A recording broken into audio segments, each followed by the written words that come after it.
Halo Smart People, selamat datang di Senza Channel bersama saya Iis Ariana. Sebelum dimulai, jangan lupa klik tombol subscribe, turn on notification, like, comment, and share videonya ya. Kita akan membahas tentang objek IPA dan pengamatannya. Sebelum kita masuk ke materi inti, kita harus tahu terlebih dahulu apa saja sih ruang lingkup IPA itu. Oke, seperti yang sudah kita ketahui secara bersama-sama, IPA itu adalah kepanjangan dari ilmu pengetahuan alam, ya kan? Nah, berarti ruang lingkup yang akan kita bahas kali ini itu nggak akan jauh-jauh dari namanya alam. Sekarang, yang menjadi pertanyaannya adalah apa aja sih yang ada di alam? Nah, jawabannya yaitu pasti hewan, tumbuhan, air, udara, sinar matahari, tanah, dan lain sebagainya.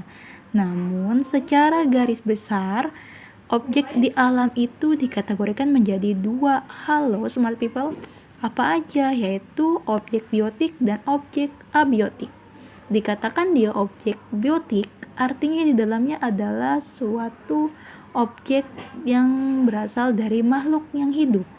Misalnya adalah hewan, tumbuhan, dan manusia. Tapi kalau objeknya abiotik, artinya dia berasal dari objek yang tidak hidup. Oke, kita lanjut ya. Yang selanjutnya adalah penyelidikan ilmiah. Oke, sekarang coba deh Smart People bayangin, objek IPA itu kan banyak ya. Hewan aja banyak jenisnya, tumbuhan juga sama. Terus gimana dong caranya supaya kita bisa mengamati, bisa menyelidiki, dan bisa mengenali tentang objek-objek IPA tersebut? Dan bagaimana sih caranya kita bisa mempelajari lingkungan sekitar? Nah, Smart People tahu nggak? Para ilmuwan pada zaman dahulu itu sudah membuat dan menyepakati sebuah metode loh. Untuk apa? Untuk menyelesaikan masalah-masalah yang berkaitan dengan IPA. Nah, metode ini kita sebutnya sebagai penyelidikan ilmiah.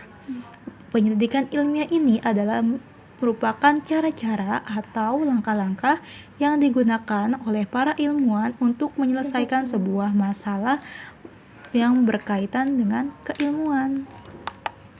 Nah, di sini di dalam sebuah penyelidikan ilmiah itu ada beberapa proses Smart People yang harus dikuasai. Yang pertama adalah mengamati, kemudian membuat inferensi, dan terakhir adalah mengkomunikasikan. Jika kita lihat dari beberapa gambar ini adalah sebuah proses mengamati Smart People. Ya, pengamatan ini merupakan sebuah proses menyelidiki suatu objek dengan menggunakan alat indera ataupun alat bantu. Jadi Smart People, kalau kalian pernah mendengar sesuatu dan tahu apa yang kalian dengar, artinya kalian sudah mengamati. Kalian pernah mengecap sesuatu, makan makanan, dan kalian tahu bahwa makanan itu enak atau tidak enak, artinya kalian sudah mengamati. Meskipun kalian tidak menggunakan alat apapun, di sini kalian sudah menggunakan alat indera. Alat indera itu ada apa saja, Smart People? Kita tahu bahwa ada yang namanya mata, kemudian ada hidung, ada telinga, kulit, dan ada lidah. Dan selain itu juga pada gambar yang ini adalah seorang siswa, dia sedang memperhatikan atau mengamati segala sesuatu, tapi kali ini dia bukan hanya menggunakan inderanya saja Smart People, tapi menggunakan sebuah alat. Nah, alat ini pun sebagai alat bantunya untuk mengamati. Nah, yang kedua adalah membuat inferensi. Setelah kita melakukan sebuah pengamatan pada sebuah objek, maka selanjutnya adalah kita merumuskan penjelasan, menjelaskan pola atau hubungan antar aspek yang diamati dengan membuat prediksi. Jadi berdasarkan apa yang kita amati, kita hubungkan Smart People dengan berbagai teori yang ada. Kemudian berdasarkan penjelasan tersebut nanti bisa ditarik sebuah kesimpulan. Ketika sudah didapat sebuah kesimpulan, akhirnya kita sampai pada tahap yang terakhir, yaitu adalah mengkomunikasikan. Mengkomunikasikan untuk apa?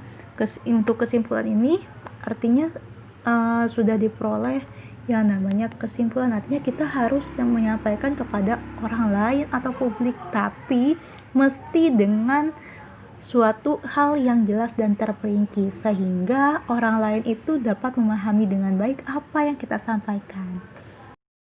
Oke, smart people, contohnya seperti ini. Mungkin smart people pernah lihat ada tumbuhan yang baru tumbuh dengan tumbuhan yang sudah lama tumbuhnya. Artinya perbedaannya seperti ini. Untuk tumbuhan yang baru tumbuh artinya dia masih kecil. Sedangkan tumbuhan yang sudah lama tumbuh artinya sudah dewasa, sudah besar. Nah, ketika smart people bisa menentukan, oh tumbuhan ini kecil, oh yang ini sudah besar, ini jauh lebih besar dibandingkan yang ini, berarti artinya smart people sudah melakukan proses penyelidikan ilmiah dalam tahap yang pertama, yaitu mengamati. Tapi jika smart people sudah mulai menghubungkan, kenapa ya kok dia awalnya kecil, kenapa lama-lama kok jadi besar? Oh, ternyata tumbuhan ini bisa jadi besar karena setiap hari kita selalu siram. Kemudian kita tambahkan dia pupuk, makanya dia bisa tumbuh menjadi besar. Nah, artinya di sini smart people sudah mulai melakukan sebuah atau menjelaskan polanya atau hubungannya antar aspek tadi, dan akhirnya smart people sudah bisa membuat prediksi atau sebuah kesimpulan di sini. Meskipun kesimpulan dalam hal sementara. Nah, di sini nanti smart people sudah melakukan sebuah eksperimen dan lain sebagainya. Dan dari hasil tersebut nantinya smart people lakukan tahapan yang terakhir, yaitu mengkomunikasikan. Artinya smart people mesti yang namanya memberitahu orang lain dengan sebuah penjelasan yang terperinci dan jelas. Oke, kita lanjut ya. Oke, selanjutnya adalah objek IPA. Nah, seperti yang tadi kita sempat bahas, smart people, objek IPA itu berarti seluruh benda yang ada di alam, apapun itu jenis bendanya, yang penting dia ada di alam, artinya dia sudah termasuk ke dalam objek IPA. Baik itu hewan, tumbuhan, batu, angin, darah, dan lain sebagainya, itu juga termasuk ke dalam objek IPA, smart people. Dan tentunya seluruh benda yang ada di alam ini sudah dengan segala interaksinya, dan interaksinya ini untuk dipelajari dalam hal pola-pola keteraturannya. Nah, selanjutnya adalah cabang IPA. Nah, di sini IPA itu kita akan bahas dengan 4 hal ini. Jadi ada biologi, ada kimia, fisika, dan ilmu bumi dan antariksa. Jadi kalau misalnya biologi, ini biasanya mempelajari tentang makhluk hidup, tentang manusia, hewan, tumbuhan, segala macam makhluk hidup ini semua dipelajari dalam biologi. Sedangkan kimia ini di dalamnya tercantum dalam hal penyusunan molekul-molekul dalam suatu zat. Sedangkan fisika ini mempelajari tentang sebuah benda-benda fisik. Dan bukan hanya hal ini saja, tapi yang berkaitan dengan kebumian, antariksa, galaksi, dan tata surya lain-lainnya, ini juga termasuk ke dalam cabang IPA. Nah, selanjutnya kita akan bahas tentang pengukuran. Bagaimana sih pengukuran itu sebagai bagian dari pengamatan? Nah, mungkin smart people pernah diminta untuk mengisi data diri. Misalnya adalah berapa tinggi badannya atau berapa berat badannya gitu kan. Nah, tentunya kalau misalnya kita untuk mengukur tinggi badan, kita dapat mengetahuinya dengan cara mengukurnya langsung dengan alat ukur, misalnya dengan menggunakan meteran pita. Kalau misalnya berat badan, nah ini kita biasanya mengukur dengan timbangan. Nah, di dalam kehidupan sehari-hari smart people, yang dimaksud dengan berat badan ini adalah massa. Sedangkan dalam fisika, pengertian berat dan massa ini ternyata berbeda smart people. Berat badan misalnya, ini kita dapat tentukan dengan menggunakan alat timbangan berat badan yang nilai besarannya itu dipengaruhi oleh gravitasi. Sedangkan nilai massa ini merupakan besaran pokok yang dapat kita tentukan dengan neraca. Jadi dari alat tesnya sudah berbeda ya smart people. Tinggi atau panjang dan massa adalah sesuatu yang dapat kita ukur dan dapat kita nyatakan dengan nilai dan satuan. Misalnya nih smart people, massa badanmu adalah 50 kg. Berarti 50 di sini adalah nilai. Ingat ya smart people, nilai itu adalah angka. Dan kilogram adalah satuan. Massa adalah besarannya. Sampai sini bisa dipahami ya smart people? Oke, selanjutnya kita bahas tentang pengukuran dan bagaimana pengukuran ini sebagai bagian dari pengamatan. Nah, smart people, mengukur ini adalah suatu proses membandingkan dari suatu besaran yang diukur dengan besaran sejenis yang dipakai sebagai satuannya. Sekarang smart people coba perhatikan. Di sini ada seseorang sedang mengukur meja. Nah, berapa panjang meja tersebut kalau diukur dengan menggunakan jengkal? Nah, misalnya tangan ini adalah tangan Ani ya. Didapat bahwa panjang mejanya menurut pengukuran Ani adalah 7 jengkal smart people.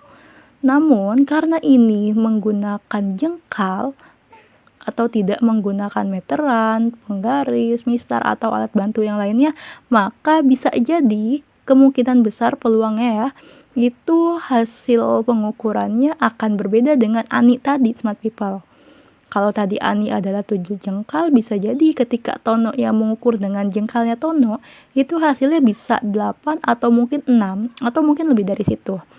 Ya kenapa bisa seperti itu? Karena jengkal setiap orang itu pasti berbeda-beda smart people. Nah, hal ini berarti nantinya hasil pengukurannya juga akan berbeda. Nah, ketika hasil pengukurannya berbeda, maka dikatakanlah bahwa ini menggunakan satuan yang tidak baku. Beda halnya smart people kalau kita mengukurnya dengan meteran atau menggunakan penggaris. Siapapun yang mengukurnya, hasilnya pasti akan selalu sama. Nah, kalau hasilnya selalu sama, maka dikatakan pengukuran kita ini menggunakan satuan yang baku. Bisa dipahami ya smart people antara satuan baku dan satuan yang tidak baku. Oke, selanjutnya adalah besaran. Besaran itu adalah segala sesuatu yang dapat diukur. Kayak misalnya tadi contoh kita ya smart people mengukur panjang meja misalnya 3 meter. Nah, di sini dikatakan bahwa ada segala sesuatu yang dapat diukur. Ini ciri-cirinya. Pertama, dapat diukur ini bukan mejanya ya smart people, tapi adalah panjangnya. Jadi dapat diukur adalah panjang. Memiliki satuan kayak tadi, panjang meja 3 meter, berarti satuannya adalah meter.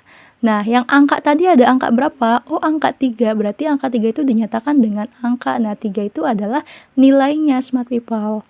Bisa dipahami ya?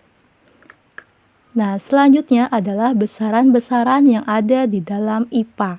Nah, ini ada 4 besaran. Yang pertama adalah besaran pokok, kedua besaran turunan, kemudian besaran skalar, dan terakhir adalah besaran vektor.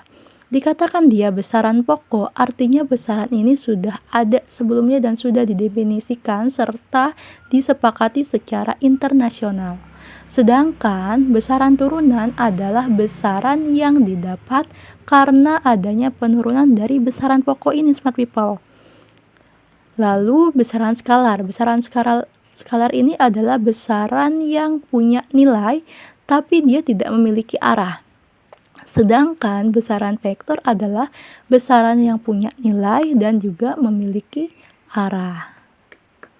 Oke, selanjutnya adalah besaran pokok. Besaran pokok ini ada 7 jenisnya smart people. Yang pertama adalah panjang, satuannya adalah meter.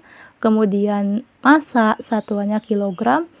Kemudian ada suhu, suhu satuannya adalah Kelvin. Kuat arus listrik, satuannya adalah ampere. Kemudian ada waktu, waktu itu satuannya adalah detik atau sekon. Kemudian ada jumlah zat, satuannya adalah mol, dan intensitas cahaya satuannya adalah kandela. Oke, untuk lebih jelas bisa dilihat di sini smart people. Ini ada tabel besaran pokok dengan satuan dalam sistem internasional. Nah, di sini jelas ya smart people, panjang satuannya meter, alat ukurnya penggaris, massa satuannya kilogram, alat ukurnya neraca, dan lain sebagainya. Oke, contoh nih smart people dalam penerapan kehidupan sehari-hari. Misal seperti ini. Bu, saya mau beli beras. Nah, ditanya, beratnya berapa kilo, Neng? Nah, berat berarti apa ini? Ya, betul, smart people, adalah segala sesuatu yang bisa diukur. Nah, segala sesuatu yang bisa diukur itu dinamakan adalah besaran. Ya, smart people. Nah, ternyata dijawab 2 kilogram saja, Bu. Ada angka 2, smart people. Berarti ini adalah nilainya karena dia angka. Kilogram adalah satuan. Satuan dari mana? Dari beratnya. Oke, sampai sini bisa dipahami ya, smart people? Oke, smart people, sekarang kita perhatikan contoh penerapan berikut ini. Misal, Arik diminta ibunya untuk membeli gula di warung. Penjaga warung menimbang gula menggunakan anak timbangan 1 kg dan 250 gram. Alat ukur yang digunakan. Nah, alat ukur yang digunakan kira-kira apa nih, smart people? Betul, alat ukurnya adalah neraca. Nah, apa yang dilakukan penjaga warung dalam pengukuran tersebut?